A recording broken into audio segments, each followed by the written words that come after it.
yivuka rya Yesu Kristo muzi wanyu muzi wacu mu gihugu cacu c'u Burundi no mu bihugu bibanyi ivuka rya Yesu Kristo kw'isi yose.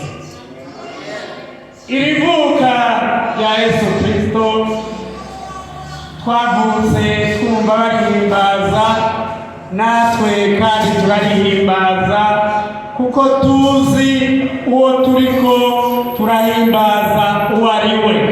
Haleluya! Ico gituma ndabifurije kw'ivuka rya Yesu Kristo ribaye ukugwi guhimbaza isabukuru ry'ivuka rya Yesu Kristo ribaye no munsi ryoba mu miryango yacu. Mu miryango yacu kanezezwa nuko uyo Yesu Kristo ari we mukiza wacu. Haleluya! Mu miryango yacu Yesu Kristo rero ahavukire uno munsi, yaje kudukiza amagorwa, yaje kudukiza urupfu Satani yateguriye hamwe yahenda Adamu na Eva. Haleluya! Uno munsi rero mu miryango yacu, mu bana bacu, mu bavukanye, mu gihugu cacu c'u Burundi, Yesu aze kudukiza urupfu Satani yateguriye.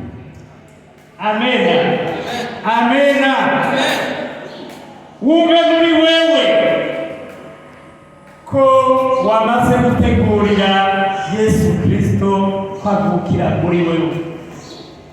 Tumaze iminsi tubivuga ngo twitegurire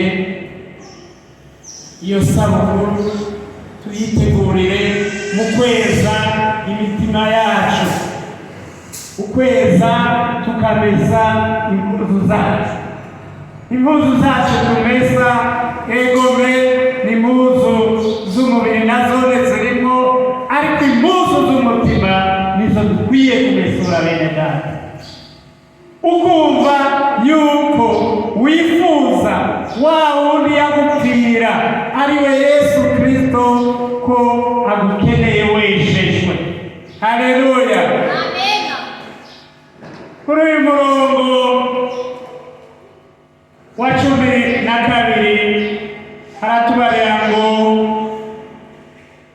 iki nico kimenyetso cayo, murasanga umwana w'uruyoya azinyiweko impuzu y'uruyoya aryamitswe mu bwato bw'inka. Uwo mwanya hamwe n'uwo mumarayika haboneka ingabo nyinshi zo mw'ijoro zihimbaza Imana ziti icubahiro nikibe ku Mana ahasumba ijoro, no mu isi amahoro abe mu inezererwa. Amahoro bene data abe kuri twebwe muri kino gitondo.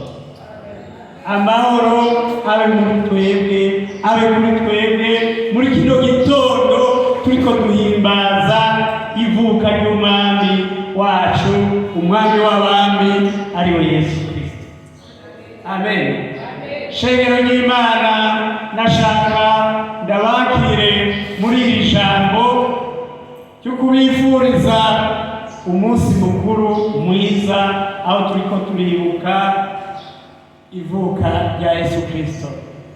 Uwo munsi ubabere umunsi mwiza cyane, umunsi hari umunezero mu bantu. Jewe narutse hirya no hino twumva basemerera mw'ijoro, mu gitondo bagasemerera bavuga ngo Noheli nziza. Hariya hirya ukumva basubiramo ngo Noheli nziza. None nanje ndabifurije umunsi mukuru mwiza w'ivuka rya Yesu Kristo mu miryango yacu. Amen. Amen. ndabifurije kandi umwaka mwiza w'ibihumbi 2024 uzubabere umwaka w'amahoro, uzutubere umwaka w'amahoro, uzutubere umwaka Imana izodushikana ku byo tutari bwashikeko shenge. Amen. Imana iduhezagize kutuzurira muri uyu mwaka w'ibihumbi 2024 uzutubere umwaka Imana ituzurira ibyo Satani byose yadutwara. Amen. Uwo mwaka uzotubere umwaka w'amahoro shenge. Amen. Shengero ry'Imana ndabakiriye rero mu izina rya Yesu Kristo, nsabe abakozi